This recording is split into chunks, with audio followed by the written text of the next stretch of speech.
पद्मनाभं सुरेशं विश्वाधारं गगनसदृशं मेघवर्णं शुभांगं श्रीलक्ष्मीकान्तं कमलनयनं योगविद्यानिगण्यं श्रीवन्दे विष्णु भवभयहरणं सर्वलोकैकनाथम्।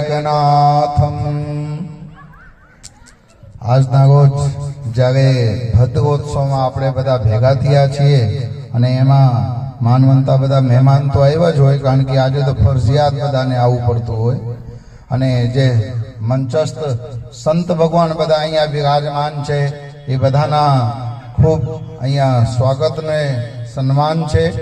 જેવી રીતે તમે બધા પોતપોતાના ચંપલ હાચવીને બેઠા છો એવી રીતે તમે તમારા બાળકોને પણ હાચવીને બેહો ને ઘડીક વાર। ચંપલ હેઠે દબાવીને બેઠા છે, કોઈ ઉપાડી ન જાય એની ઉપાધિ છે, અને જીવને ભલે યમરાજા ઉપાડી જાય એની ચિંતા કોઈને છે નહીં। એટલે આ બાળકોને પણ જેના જેના હોય એને કયો અહીંયા બેસે બધા, અને જે અહીંયા આટા ગીટામાં આવે છે આજુબાજુ બધા અહીંયા આવીને ફગોઠી વાગીને બેસી જાય। તમે બધા થોડું આ બાજુ આવી જાઓ, કોઈને પાસે કઈ ફાડા એવું નથી। આપણે આજે ભદ્રોત્સવ નિમિત્તે ભેગા થયા છીએ તો જેમના ભદ્રોત્સવ છે એમને ખબર પડવું જોઈએ કોણ કોણ અહીંયા આવ્યા છે। હરખા રીતે થોડું છેટા છેટા બેસી જાઓ, એકબીજાને ઉપર ચડીને બેઠા છો પગ દબાવીને, એટલે હરખું બેસી જાઓ બધા, અને આ બાજુ બધા આવી જાઓ। આમ ભાઈ અહીંયા ઉભા છે બધા અહીંયા બેહો, આ બાજુ ઉભા કહેવા વાળાને કઈ મળતું નથી, પણ જે ફગોઠી વાગીને બેસી જાય ને એમને બધી વસ્તુ પ્રાપ્ત થઈ જાય છે।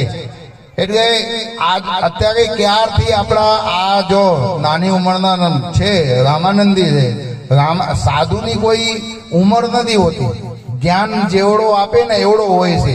એટલે એના માટે જોરદાર તાળીઓ વગાડો। કેમ અડધા વગાડે છે, અડધાને હાથમાં કેમ દુખતું હોય માવા ઘસીને ઘસીને, બધા જોરદાર તાળીઓ વગાડો। એક મિનિટ તાળી વગાડો ફરી।